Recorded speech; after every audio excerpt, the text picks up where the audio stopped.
Hi, I'm David Coffin, the builder of the virtual workshop CDs. Let's take a quick look at what's going on with Maggie Backman's latest Silk Experience CD, Silk for Quilting. We'll navigate to the video page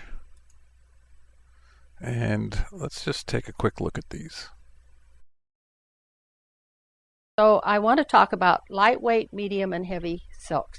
And then you're going to be able to understand how we're going to be able to do things with the silk that we might not be able to do if we were using some of these sheerer chiffons, organzas. These are called flat crepes. You might know it as China silk, or these very lightweight gauze kind of chiffon things. How are we going to make these stiff enough or sewable so that if we wanted to piece something, we could do it? Now, your medium weights are going to be your silks that are going to be more usable for you because they have more body. So we're going to stabilize all these fabrics, and I'll show you how to do it later. We're going to be doing a lot of stabilizing, and we're going to be using actually 4 different kinds of things to stabilize our fabrics with. And to stabilize them means that we can take a jacquard and actually put a fusible on the back and make it more usable to piece or to do whatever you want to with in order to really make your silk perform better and easier. And you're going to want to stabilize fabrics because you want to be able to sew them together. You want to be able to stitch other things on top of them. And you want to maybe piece or do whatever you're doing with your quilting where you need a more stable kind of fabric.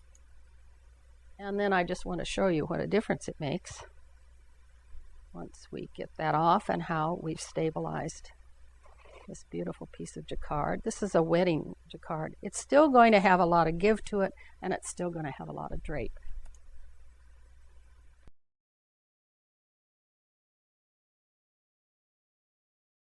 But I'm going to show you the way of applying it, and I just want to show you what a difference it makes when you've taken a piece of charmeuse that has had no fusible, no nothing put on it, and you're going to try to sew this together. It's going to be very difficult. Or if you're cutting points and that kind of thing for your quilting, it won't give you the kind of stable fabric you need. So by putting a liquid stabilizer on it, as this has been done, then you can really see that you can do some interesting work.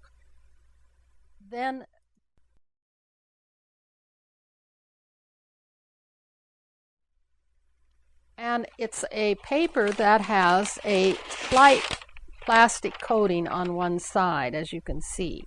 Now this coating acts, when it gets warm, against a fabric, kind of like a fusible or a stabilizer. Crinkling, and then you know that it's there. And if you can always check it to be sure. And I use the hot side of my iron. And then all of this, of course, I used freezer paper and did my, this was a stencil.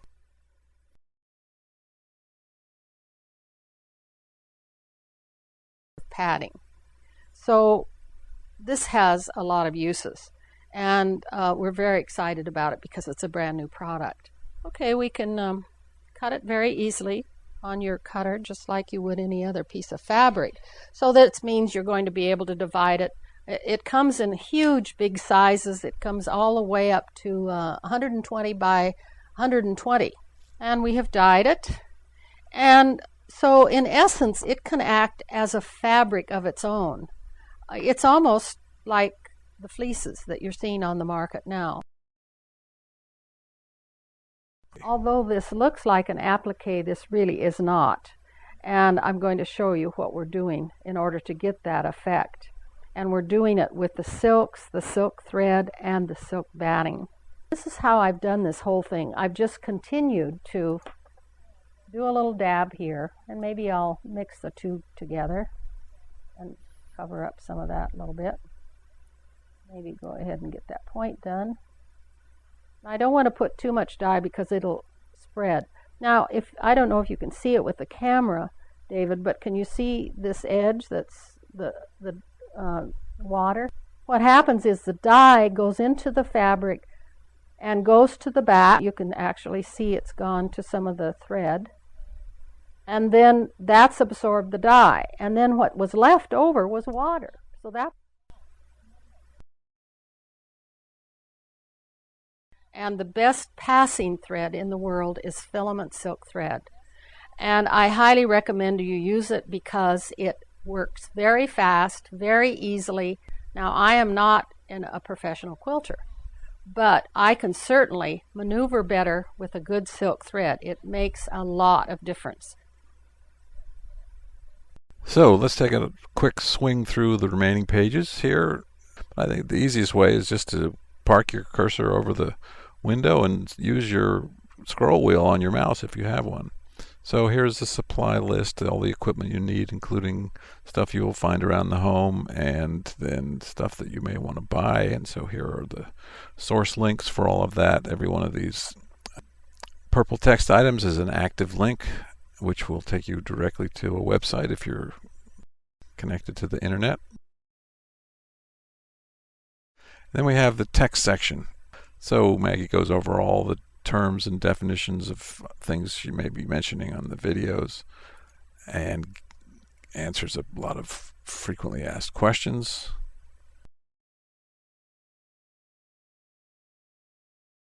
And then gives a quick summary of all of the stabilizing techniques shown in the videos.